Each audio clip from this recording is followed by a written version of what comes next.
Bueno, buenos días. Un saludo muy especial a la doctora Rosa Cintrón y al doctor Owen por visitarnos desde la Universidad Central de la Florida. Estimada Mónica Arias, la doctora Mónica Arias, directora actual del programa de doctorado en educación.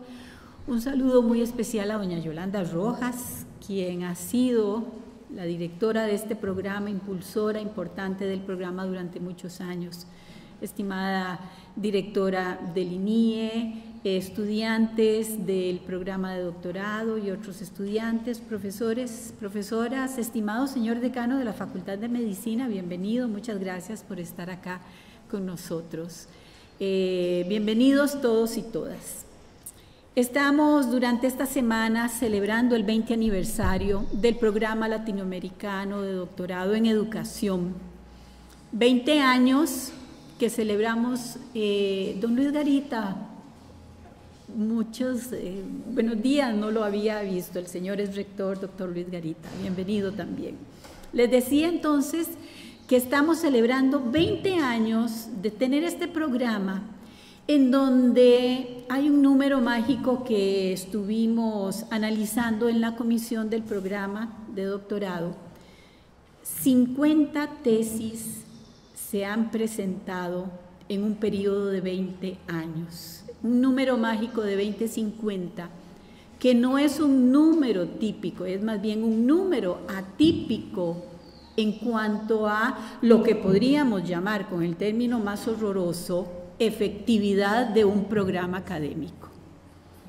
El programa ha logrado atraer estudiantes del extranjero, estudiantes costarricenses, estudiantes que son parte del cuerpo académico de la Facultad de Educación de otras universidades públicas y privadas.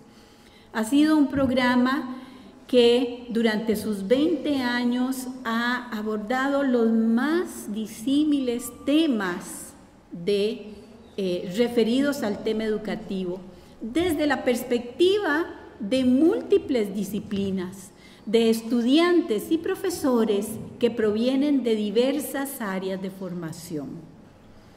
Esto hace que nuestro programa pueda ser observado con ojos de curiosidad, porque en el video ustedes vieron a la doctora Cecilia Dobles, quien fue también directora de este programa, hablando de que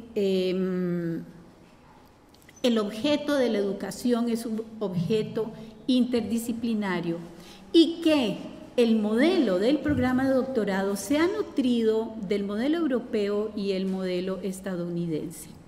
Por eso es que los estudiantes del programa de doctorado tienen una formación que se combina entre lo que sucede aquí en el país con profesores nacionales y de otros países, con una pasantía que hacen a nivel internacional en alguna universidad del resto del mundo. Por lo tanto, nos enorgullece enormemente celebrar estos 20 años. Una celebración de esta naturaleza en la Universidad de Costa Rica debe considerar al menos dos perspectivas. Una, muy justa y pertinente, que es la de resaltar la labor, las tareas que han cumplido quienes han tenido en sus manos la conducción del programa en este caso, o sea, centrarnos en la iniciativa, en el trabajo, en la voluntad de las personas que han hecho posible que este programa haya trascendido en la universidad fuera de las fronteras nacionales, que va desde la autoridad superior en aquel momento en que doña Yolanda era la vicerrectora de docencia, don Luis Garita era el rector de la universidad. Ese reconocimiento que se hace al trabajo, al aporte de estas personas, esa es una perspectiva muy importante.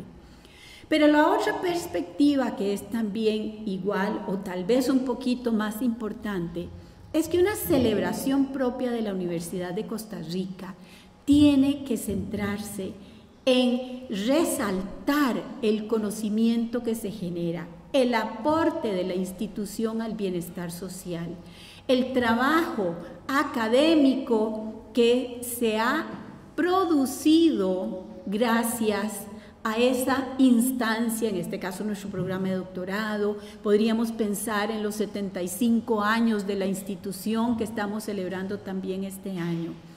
Que esa perspectiva es la de resaltar el conocimiento que se ha generado. La importancia de una institución universitaria se centra en muchas cosas.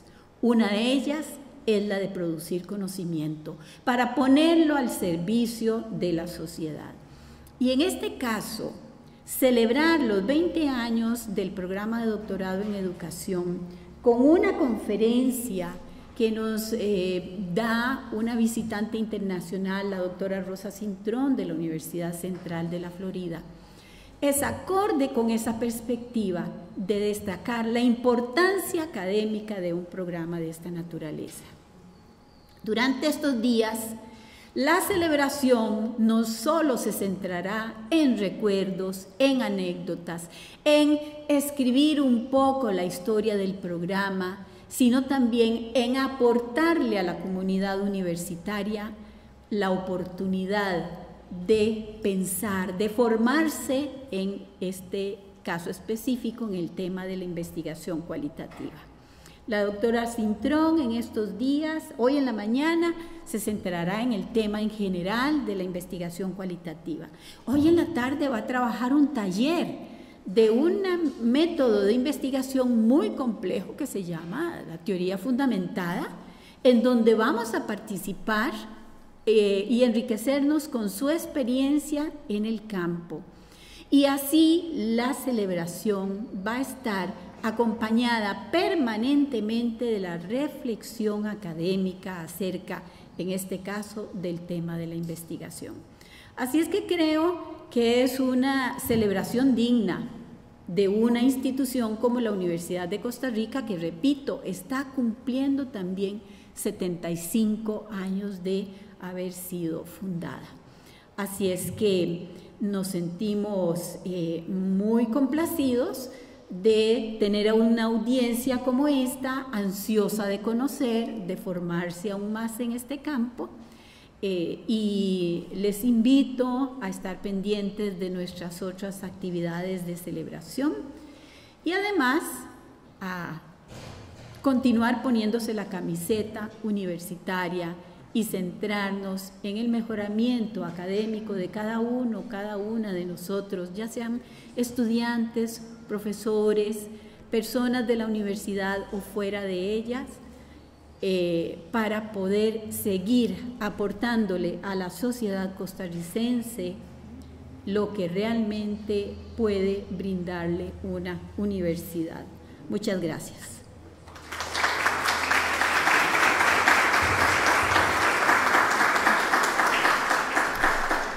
Muchas gracias a la doctora Alejandrina Mata Segredo, decana de esta facultad.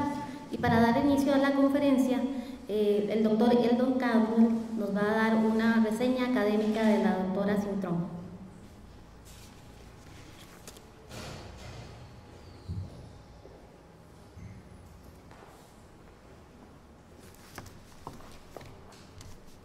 Muy buenos días, doctora Alejandrina Mata, decana de la Facultad de Educación.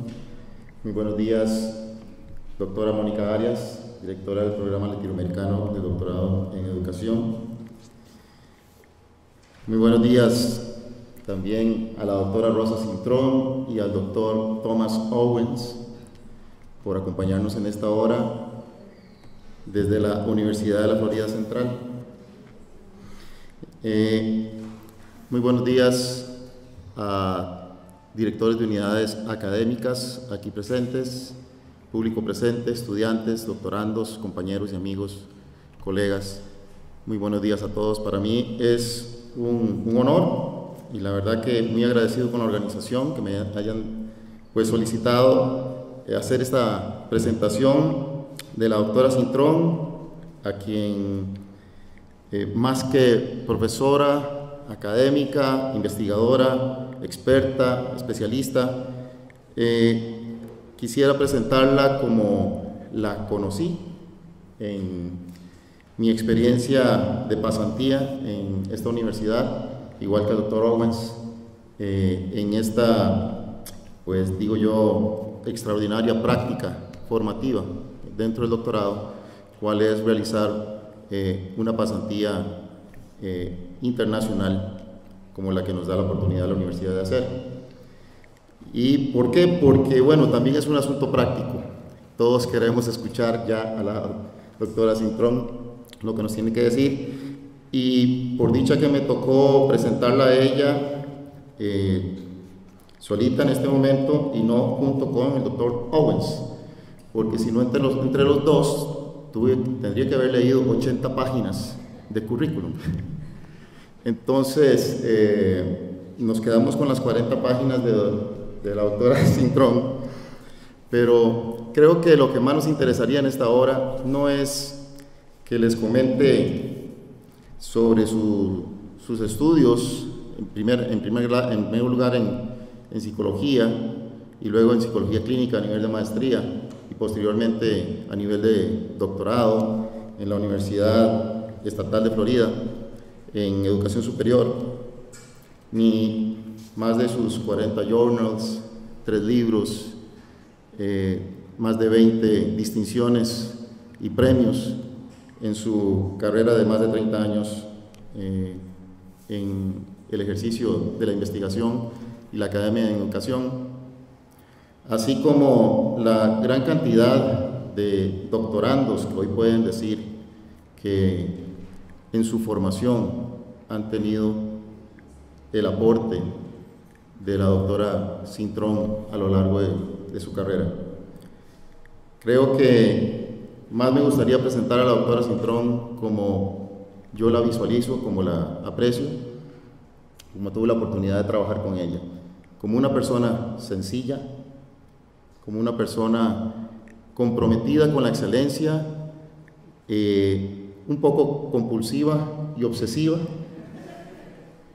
no solamente en lo que pide, sino especialmente en lo que da, y sobre todo en lo meticulosa, la forma en que nos enseña la importancia de cuidar los detalles, y que en esos detalles haya siempre un sentido de aporte, porque si hay alguien, pienso yo, que está comprometida con la educación desde una perspectiva humanística y de crecimiento, de desarrollo personal, esa es la doctora Cintrón.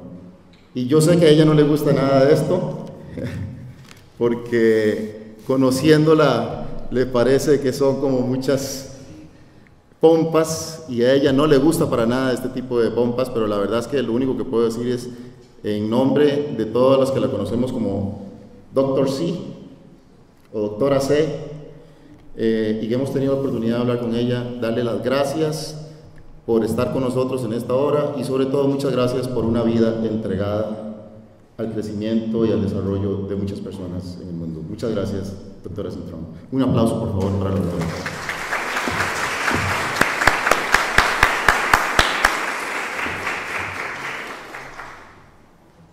Claro que en todas estas presentaciones lo primero que hay que decir es gracias, ¿verdad? Y después de las gracias, empezar un listado de todas las personas importantes que hay en la audiencia. Pero yo, como tengo mala memoria, yo no voy a mencionar a nadie, porque ese sería el peor pecado, que se me quede alguien importante. Y entonces tengo que explicar por qué no mencioné a fulanito de tal. Así es que yo realmente le quiero dar las gracias a todos y cada uno que tuvieron con el quehacer de tenerme aquí. Yo les estoy sumamente agradecida. Los únicos que quiero resaltar son a los estudiantes. Yo le quiero dar las gracias por haberse tomado el tiempo de estar acá, porque sé que hay muchas cosas que están compitiendo conmigo en este momento, y que lo más probable es que esas otras cosas sean más interesantes que estar aquí. Así que muchísimas gracias. Ahora, yo quiero conocer quién es la audiencia. Quiero saber, alcen la mano por favor, ¿quiénes son los estudiantes? ¿Quiénes son estudiantes? Oh, qué bien, creo que son la mayoría. ¿Quiénes son los profesores? profesores, administradores. Muy bien. Los no docentes. Muy bien. ¿Quiénes son de la Facultad de Pedagogía, de Educación? Y entonces asumo que hay muchos de ustedes que son de otras facultades. ¡Qué bueno! Porque muchos de mis comentarios se tienen que entender de una manera interdisciplinaria. Para empezar, lo primero que quiero decir es que yo no le tengo miedo a los estudiantes ni a la audiencia. Muchas veces la audiencia se sienta por allá y entonces me dejan a mí solita por acá. Pero como yo puedo caminar, lo que yo voy a hacer es que si me siento muy solita por aquí, voy a caminar para allá para tener una interacción con ustedes. Porque yo sola aquí no me puedo quedar. ¿Ok? Así que prepárense, especialmente aquellos que son tímidos. Y como yo no sé quién es el tímido y quién es el que le gusta hablar, yo solamente llamo a la persona. Ese es el tipo de maestra que yo soy. Y entonces, usualmente, aquellos que están durmiendo son mis favoritos. Y los estudiantes me adoran. Porque es un salón activo, todo el mundo está así con los ojotes grandes. Y yo no voy a cambiar mi forma de ser por estar en la Universidad de Costa Rica. Bueno, la verdad que me hubiese gustado que esta conferencia tuviera esos ingredientes que hacen de una cosa formal como esta, una conversación entre amigos, la intimidad de una sala de hogar, una charla sobre una buena tacita de café. A mí me gusta negro y con mucho azúcar. O una tertulia en el comedor de la universidad. Espero que a pesar de no estar en esa sala de casa, en ese comedor, que ustedes allá atrás, en la parte de atrás, tantos como ustedes aquí en el medio y ustedes aquí cerquita de mí, que me puedan decir de una manera no verbal, a través de los ojos y de las expresiones de la cara, si nos estamos comunicando o si los estoy confundiendo. Aquellos que confunda, me dicen al final, no que los voy a desconfundir, pero quiero saber quiénes son los confundidos, porque me ayuda entonces a mí como maestra. No sé si notaron que el subtítulo de esta presentación es oportunidades e imprudencias. Así que vamos a ver cuán imprudente vamos a ser. Pero ¿qué es eso de oportunidades e imprudencias? Así que empecemos a caminar y a desarrollar el tema de esta mañana.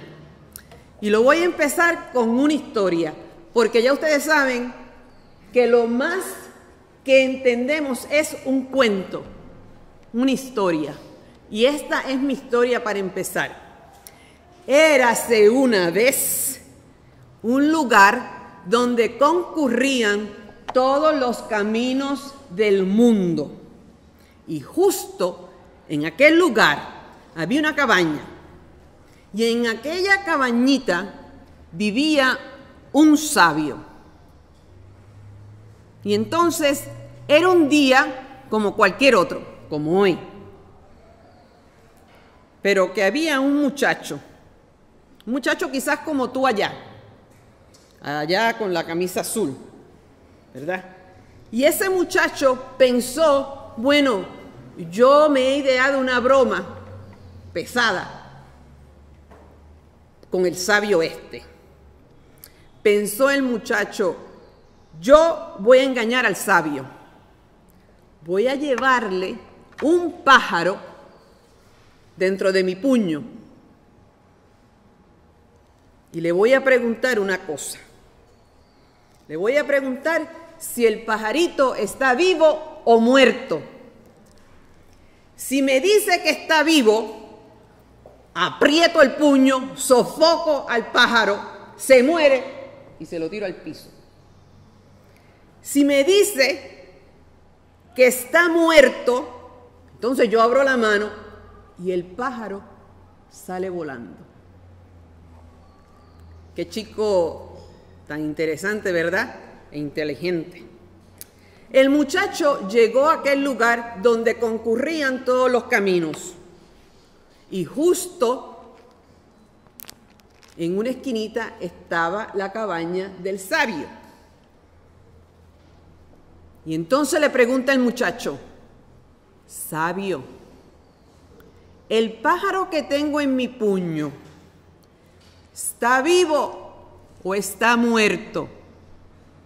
El sabio lo miró fijamente, como te estoy mirando a ti, fijamente así, se lo quería comer con los ojos, y le dijo: la respuesta está en tus manos, sea lo que tú quieras. Y este tema lo voy a repetir durante nuestra conversación. La respuesta está en tus manos, sea lo que tú quieras. Ahora, tengo que aclarar un detalle. Como ustedes saben, todos mis comentarios lo más probable es que sean de corto alcance o mira, porque yo llevo 37 años trabajando en Estados Unidos.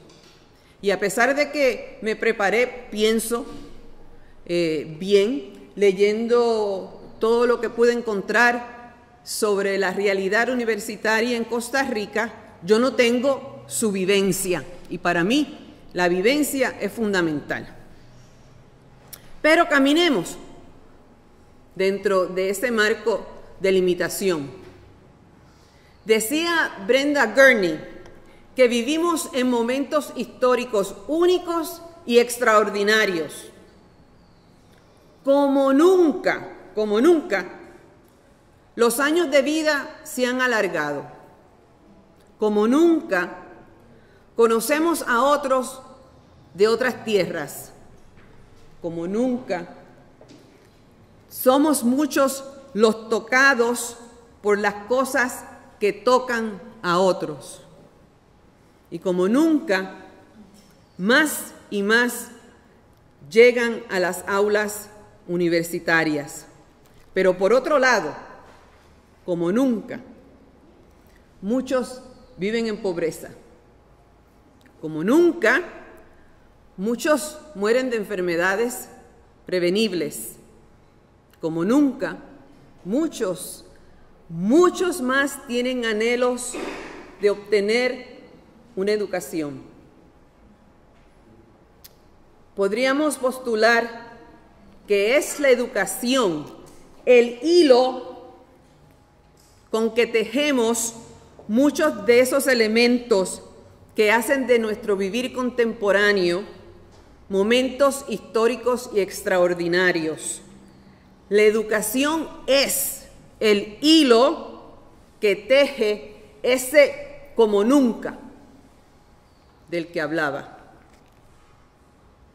Pero ¿cuáles son aquellas tendencias oportunas e imprudentes que debemos poner bajo la mira de investigación? ¿Cuáles son aquellas tendencias o retos que el docente, investigador, investigadora debería explorar solo por el hecho irrefutable de que estos son momentos históricos únicos y extraordinarios? Quiero que exploremos en voz alta 4 tendencias, oportunidades e imprudencias. La primera tendencia es la dependencia excesiva en las tecnologías de información y la comunicación en el proceso educativo y de aprendizaje. Aquí lo importante es la dependencia excesiva. Schuster y Fickelman han dicho que estas tecnologías y sus consiguientes cambios penetran al tuétano de lo que es nuestra universidad. Pero, ¿qué es el quehacer universitario? ¿Quién me puede decir cuál es la esencia de la universidad? Y aquí yo me voy a mover para allá porque como yo dije cuál era y ustedes me van a contestar, pues entonces yo voy a buscar voluntarios que me contesten qué ustedes creen que son los estudiantes, que es la esencia de la universidad.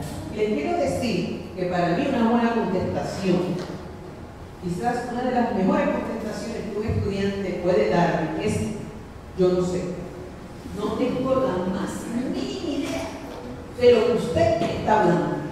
Esa es una buenísima contestación. Es mucho mejor que alguien que me dé una tesis irrelevante. Sí, que con eso vamos a empezar por aquí. ¿Cuáles ustedes creen que son esos elementos del quehacer universitario? La esencia de la universidad. Que le tengo un regalito aquí, de la universidad, de la universidad, de la universidad. ¿Cómo te llamas? Emanuel.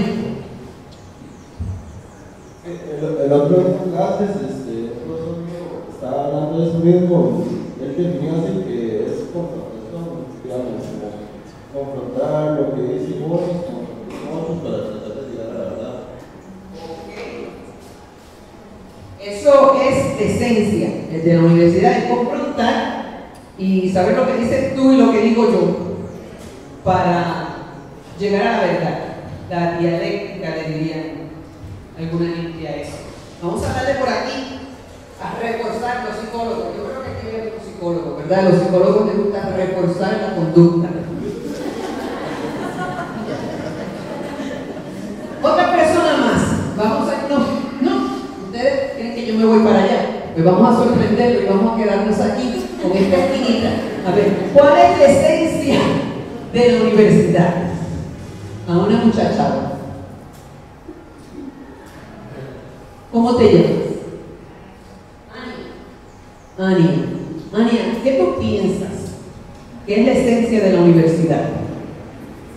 Yo pienso que serían los alumnos, los que asistimos a las clases para educarlos y llegar en un futuro a enseñar a otras personas conocimientos. La esencia de la universidad son los alumnos. Y a nosotros docente. Muy bien. Yo, la mayor parte del tiempo estoy de acuerdo contigo, que son los estudiantes. Claro que al final de mes necesito que me den mi chequecito, así que pienso que soy yo lo más importante. Por aquí, vamos a ver, ustedes son los últimos. ¿Cuál es la esencia de la universidad? Tienes unos ojos preciosos, así que dime, ¿cuál es la esencia? Yo creo que la esencia sería como la interacción entre los estudiantes y los profesores. La esencia es la interacción. Una plumita creo que sirve. Tengo una voluntaria. ¿Ustedes ven? Una voluntaria, qué bien. La esencia de la universidad. No, es que yo quiero el premio. Buenos días, para mí la esencia de la universidad es producir pensamiento, crear conocimientos. Crear, ¿cómo te llamas? Elizabeth. Elizabeth dice que la esencia de la universidad es crear pensamientos. ¿Ok? Bueno, eso es perfecto. Perfecto porque está más o menos de acuerdo a lo que yo les voy a compartir en este momento. Y esto es una definición bien tradicional de la esencia de la universidad. ¿Cuál es la esencia de la universidad? Me tengo que remontar a los escritos del cardenal Newman y de Ortega y Gasset, al decir que la misión de la universidad se compone de 3 elementos: el descubrir, el transmitir y el cuidado del saber. Esa es la esencia de la universidad. Ahora, sin entrar en los posibles debates debido a las limitaciones de esta definición tradicional, vemos claramente cómo el desarrollo y el uso de todo aparato o herramienta tecnológica nos provee de unas oportunidades de gran escala, pero que por otro lado, esa misma dependencia excesiva en las tecnologías, en el proceso, el uso de las tecnologías en los procesos de educación y de aprendizaje, podría considerarse una de las fuentes más imprudentes. ¿Por qué? Porque esas tecnologías han desvinculado el descubrir, transmitir y el cuidado del saber de la universidad. Repito, ¿por qué llamo la dependencia excesiva una imprudencia? Porque se ha desvinculado de la universidad a través del uso de la tecnología, el descubrir, el transmitir y el cuidado del saber. ¿Cuántos de nosotros conocemos ya al doctor Google? Yo no sé dónde tiene oficinas, pero sí sé que ese docente es uno de los más imprudentes en mi salón de clase y que usualmente me interrumpe con detalles enciclopédicos que por más que yo quiera aprender y asimilar, él siempre o ella están más avanzados que yo. Hace unos años escribí un libro con una de las primeras pioneras en el campo de cursos a distancia, Connie Dillon. El libro se llama Distance Education in Community Colleges. Y para aquel entonces, como hoy, no pudimos concluir contundentemente que el salón tradicional, o sea, donde se toman los cursos presenciales o face to face, eran mejores o peores que los cursos a distancia o cursos en línea o por internet. Este punto se encuentra claramente explicado por el profesor José Manuel Corona Rodríguez de la Universidad de Guadalajara, y él dice: la clave es entender que las tecnologías poseen disposiciones que les permiten tener mayor o menor potencialidad educativa y de aprendizaje, pero que son los sujetos, ustedes, usted y yo, los sujetos, los actores sociales, los que actualizan esas posibilidades a partir de interacciones y actividades específicas. Ya yo me puedo ir para mi casa porque ahí dije un montón. Pero bueno, sigamos caminando. La segunda tendencia o reto en términos de investigación es la gran explosión demográfica y la consiguiente distribución de recursos. Como dijera al principio, como nunca, muchos más tienen anhelos de tener una educación, pero no hay un número suficiente de universidades para abarcar esos muchos y sus anhelos.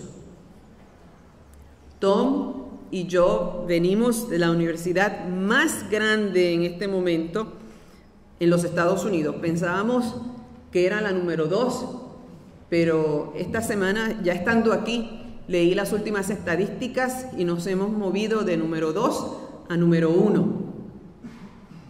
Y seguimos creciendo porque no hay suficientes aulas para todos aquellos en la Florida Central, porque somos una universidad metropolitana. Necesitamos más aulas por los tantos anhelos que hay en la población.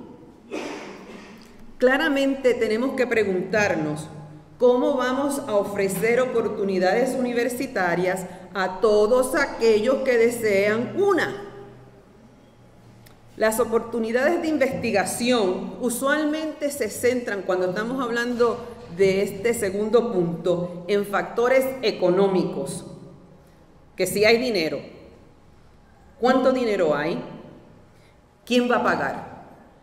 O discusiones sobre los estándares de admisión.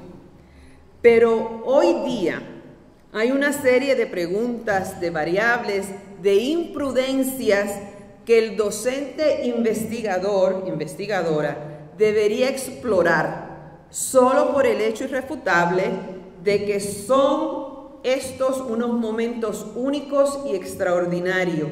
Ya no es solo importante saber los issues alrededor de acceso o la falta de acceso. O sea, ¿cuántos estudiantes van a entrar al sistema? ¿Cuántos estudiantes van a entrar a la universidad? Pero hay que analizar lo que yo llamo puntos de movimientos en una carrera universitaria. ¿Y cuáles son los puntos de movimiento en una carrera universitaria? Bueno, primero es el acceso. Pero eso lo hemos estudiado bastante, por lo menos en Estados Unidos. Y leí varias cosas de ustedes sobre los problemas de acceso. Pero no nos podemos parar ahí.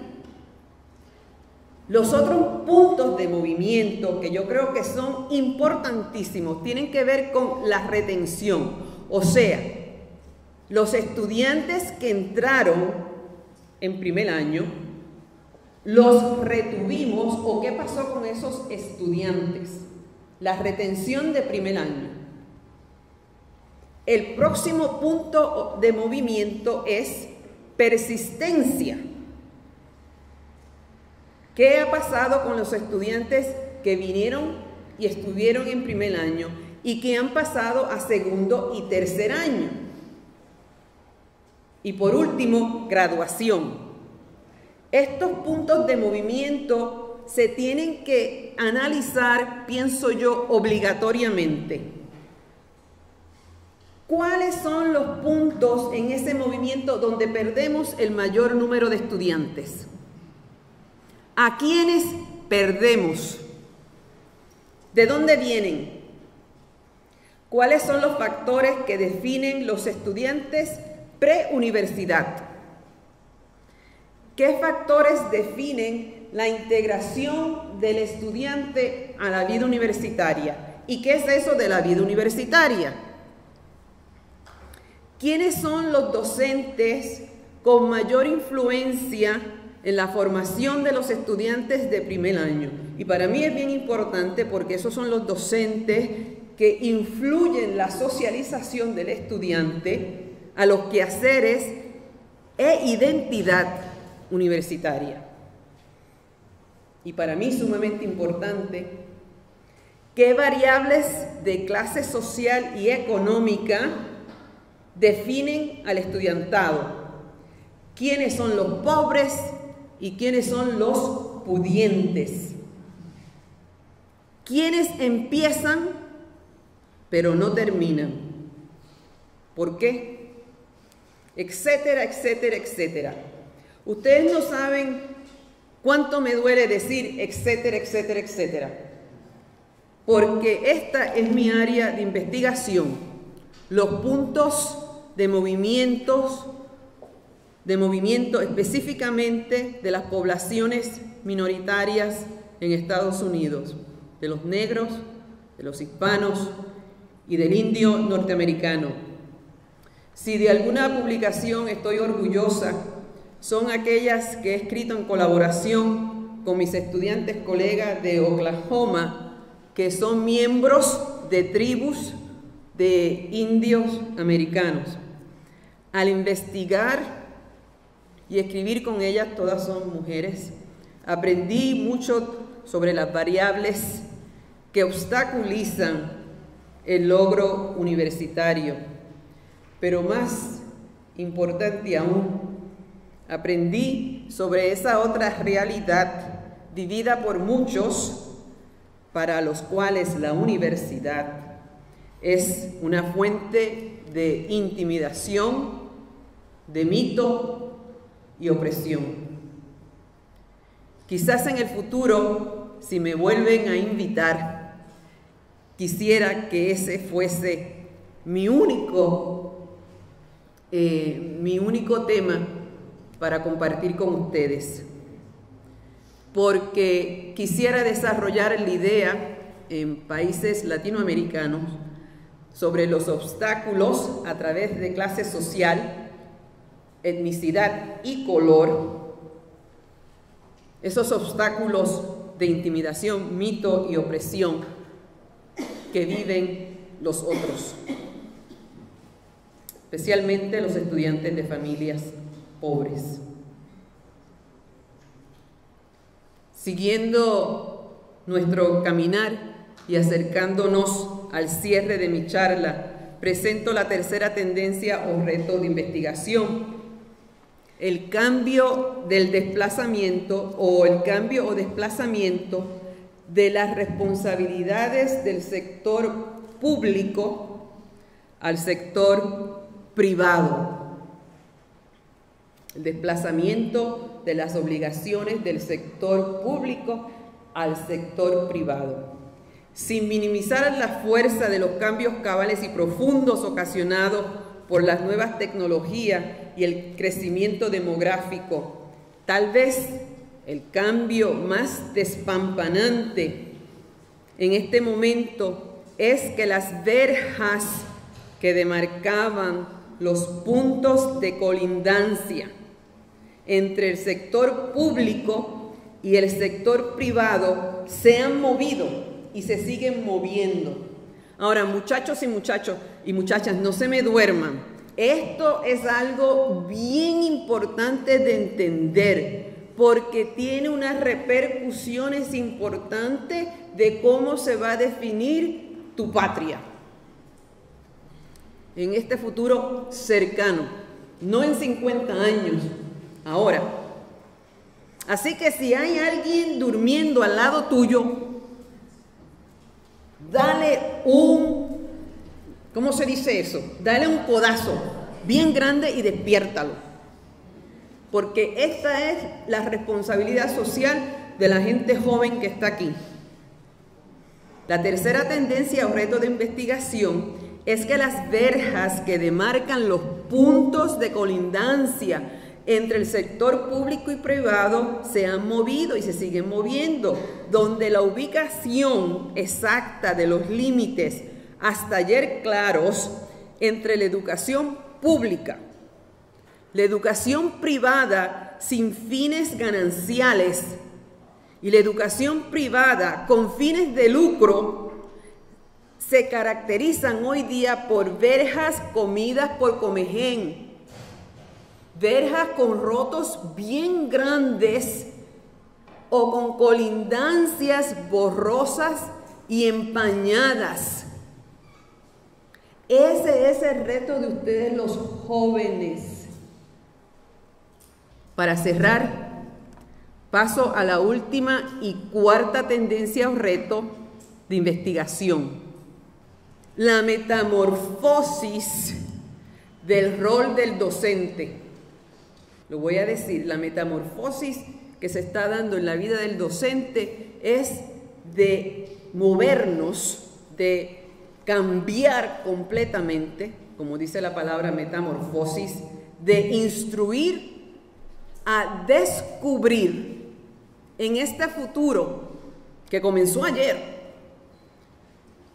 lo que puede ser más importante para nosotros los docentes no es el saber en sí, sino cómo descubrir fuentes de saber, de información y qué hacer, cómo usar y aplicar eso que se descubrió. Y entonces la pregunta al final de cada clase, cuando ustedes salgan hoy de aquí, la pregunta más importante que yo les puedo hacer, si realmente estoy dándome cuenta de que no es decirles qué van a saber, sino descubrir lo que vamos a saber. La pregunta más importante es, ¿y qué? ¿Y qué? ¿Y qué más? Esa es la pregunta. Ese es mi reto. Quiero compartir con ustedes dónde me llevó mi inquietud cuando vi que en mi salón de clases mis estudiantes ya no necesitaban tanto de mí como instructora, que si algo tenía que cambiar en mi salón era la colaboración en el proceso de descubrimiento entre todos nosotros, entre el docente y el estudiante. En el proceso de aprendizaje, el saber queda al descubierto y por lo tanto yo me tengo que dejar descubrir, porque al fin de clases yo paso a ser parte del ¿y qué? ¿Y qué más? Al descubrir mi ¿y qué más? Plasmé mi biografía educativa a través de unas fotos. Y esta soy yo. Tomás. Esa soy yo. Para aquellos que están preguntándose cuáles de esos tres soy yo, yo soy la más alta y fornida. Esa soy yo. Ese fue mi descubrir en el salón de clases. Adelante, Tomás. Esa soy yo y mi hermana. Me acuerdo que para ese entonces mi mamá estaba muy contenta porque nos llevó a una de las mejores costureras de mi barrio y tuvo que pagar por esos trajes un montón de dinero que no tenía en ese momento. Adelante, Tomás. Esa soy yo en el descubrir de mi salón de clases al contestar la pregunta ¿y qué? ¿Y qué más? Aquí ya ha pasado unos años y el progreso, esa cosa que se llama progreso, que llegó a Puerto Rico, y mi papá había sido soldado en el ejército norteamericano y por lo tanto recibió unos derechos económicos que tuvieron una repercusión enorme en quién soy yo. Ahí vemos a mi papá, a mi mamá, a mi hermana, y teníamos 2 perros. Sigue, Tomás. Yo fui una de las pocas personas en mi barrio que se graduó de escuela superior. Y me acuerdo que para toda la gente de mi barrio, eso fue una celebración. Ese día cuando yo me vestí para mi graduación, me acuerdo de las doñas que salían por sus ventanas y me miraban, no me decían nada, solamente me miraban y se sonreían. Y yo me sentía tan orgullosa de que ellas también estuviesen tan orgullosas de tener la primera persona, una de las primeras en mi barrio, que se graduaba de high school. Sigue, Tomás. Esta es mi familia. Y yo, en el contestar la pregunta ¿y qué más en Estados Unidos?, tengo por obligación que enseñar este tipo de fotos, porque en Estados Unidos no se tiene ninguna conversación de ¿y qué más?, sin incluir la variable no solamente de clase social, de ser pobre, sino de color. Y yo les enseño estas fotos a mis estudiantes para que vean que en mi familia está todo el espectro de color: blancos, trigueños, negros. Aquí también les enseño que parte de mi familia es emigrante. Muchos salieron de Puerto Rico en los 50, todavía siguen saliendo, y se fueron a Nueva York. Muchas de estas fotos, especialmente la del centro, es parte de mi familia que ha vivido toda una vida en la ciudad de Nueva York para progresar. Tomás, por favor. ¿Y qué más? Una de las cosas más importantes que me ha dado la educación es, por lo cual también yo vivo agradecida por los procesos de aprendizaje, es la oportunidad de salir de mi casa y ver mundo.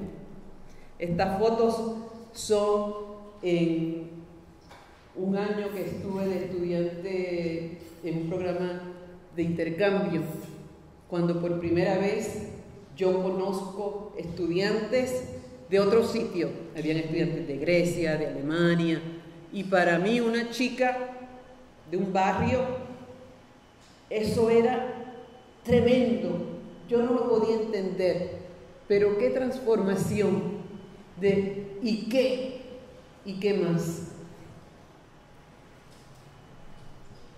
Pero para mí, este es el comienzo y el final más importante de mi clase, donde no se puede distinguir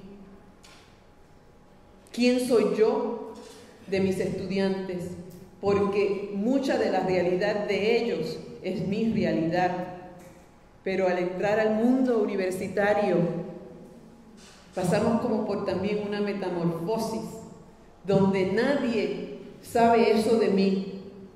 Y yo pretendo no tener eso, y mis estudiantes también hacen lo mismo. Todos somos cómplices de no saber quiénes somos, de nuestra identidad. Pero en la metamorfosis de mi último punto, de pasar de instruir a descubrir, esto tiene que quedar en la mesa.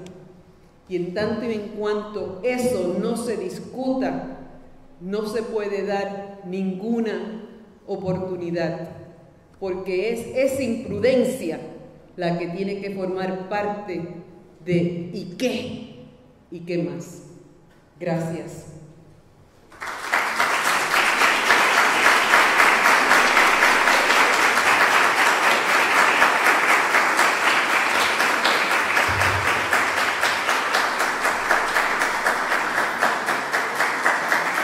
¿Qué factor o factores influyeron a que se establecieran un cambio con respecto al colectivo y que usted sí se graduara del colegio? Bueno, yo creo que aquí hay dos preguntas. ¿Qué factores influyeron a que se estableciera un cambio con respecto al colectivo? Yo creo que en Costa Rica, y si por favor, si hay alguien aquí, algún profesor de las ciencias sociales que está metido en esta cuestión, ayúdeme. De lo que yo he leído, el cambio en Costa Rica se da por una situación de falta de dinero, ¿no? De que hay que mover las verjas porque la educación pública no puede o no quiere, no sé, seguir con esa labor. Y entonces hay otras oportunidades, pero que para mí son imprudencias, de los otros sectores, del sector privado con fines de lucro, donde hay dinero y donde ven un espacio, y entonces se movió y se sigue moviendo. Esta es una realidad no solamente costarricense, sino también en Estados Unidos. Dijimos que venimos de la universidad más grande de Estados Unidos y dependiendo cómo usted vea los números, 50,000 o en este momento 63,000. Pero ustedes saben cuál es la universidad más grande en Estados Unidos. Phoenix University, una universidad con fines de lucro. ¿Cuánto es su matrícula? 222,000. Y nosotros somos la primera más grande en Estados Unidos con 63,000. Y Phoenix tiene 223,000 y pico. Esa es la realidad del cambio de un bien público. ¿Y qué influenció en que yo me graduara del colegio? Una mamá. Y muchos de los estudios indican que aquellas personas que se gradúan de la universidad, que vienen de clase pobre, la mamá es una variable. Qué pena que yo diga que la mamá es una variable.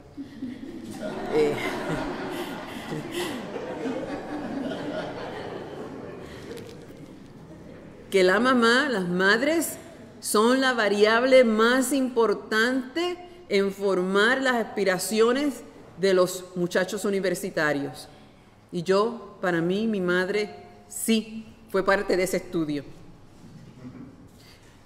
Pero es bien complicado, porque también hay una serie de teorías psicológicas que hablan sobre la persistencia. Y yo considero que yo soy una persona bien persistente, donde mi locus de control es interno. ¿Cómo sucedió todo eso? Yo no sé, pero son factores que se han encontrado en si los estudiantes tienen o no éxito. Y yo no me gradué yo sola, o sea, yo tuve muchas personas que me ayudaron, recursos que se pusieron a mi disposición. Yo tenía una beca del gobierno de Puerto Rico por muchos años, casi hasta mi doctorado, como quien dice, pude estudiar gratis. Y eso es importante, porque si hubiese sido por mis papás, pues mi mamá me hubiese empujado, pero no había dinero para completar esas metas.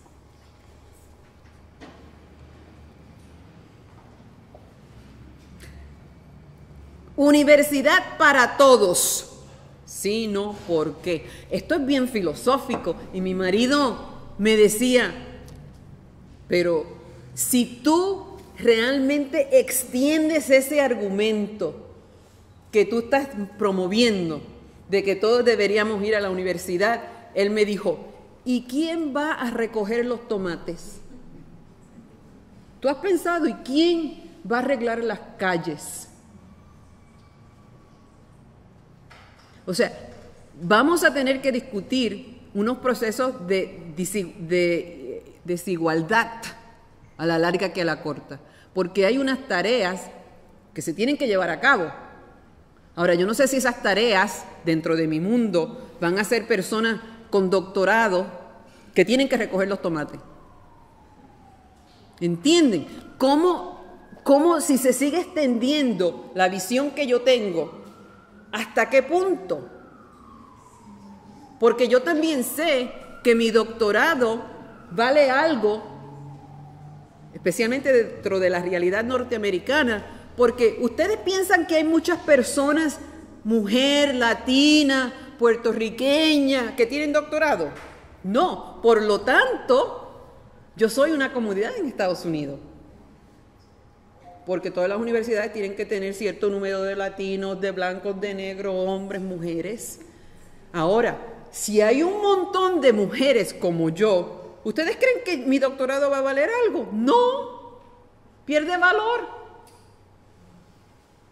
Y esas son las conversaciones difíciles, especialmente para aquellos dentro de la universidad que están haciendo ese tipo de decisión, de acceso. ¿Entienden lo que estoy diciendo? ¿Hasta qué punto? Esta es una buena pregunta, yo no tengo la contestación, no sé. En mi mundo, como esto todavía no ha pasado, yo sigo estirando el acceso a la universidad. ¿Cuál sería la mejor imprudencia del docente universitario para descubrir a sus estudiantes? Esta pregunta para mí no es difícil, porque yo creo que el docente lo que no hace es conocer al estudiante, que el docente siempre está escondido en la docencia. Y que entonces yo, de yo no tener la transparencia de esas fotos, los estudiantes nunca me conocen, no saben quién soy. Hacen una cosa ahí, me pintan de una manera que no soy yo. Y para mí sería bien fácil esconderme en la docencia.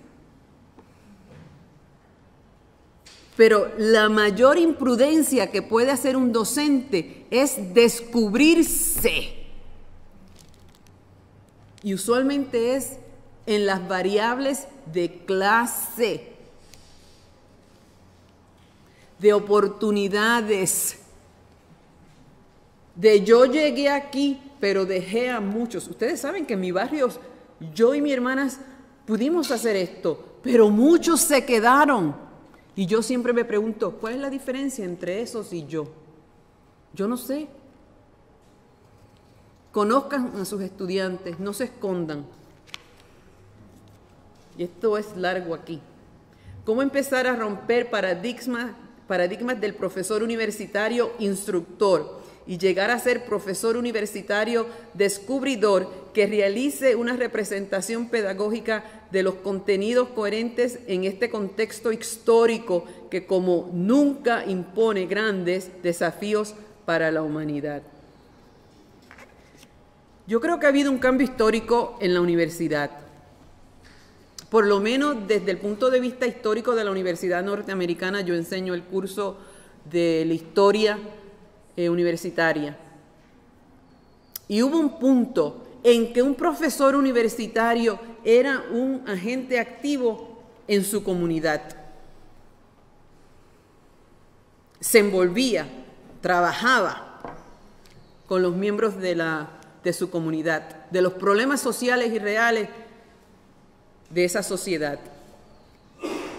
En Estados Unidos ustedes saben que para los 60 la transformación social en términos de grupos minoritarios, de los derechos civiles, mucho de eso, la universidad estuvo bien envuelta en la guerra de Vietnam. Eso ya no se ve, eso ha cambiado. Y los profesores, pues otra vez nos escondemos en la docencia.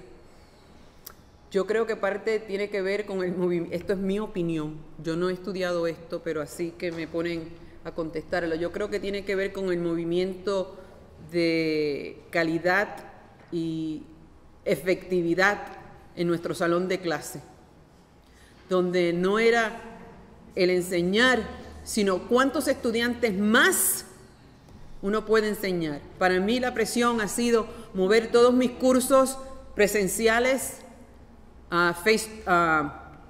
online. O sea, ahí yo no me tengo que envolver con nadie. Ahí yo no tengo que romper ningún paradigma.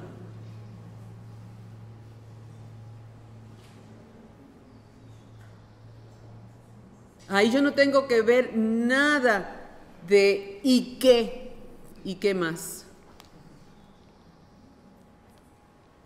Y al fin y al cabo creo que tiene que ver con dinero. No sé, pero creo que tiene que ver con modelos económicos dentro de la universidad.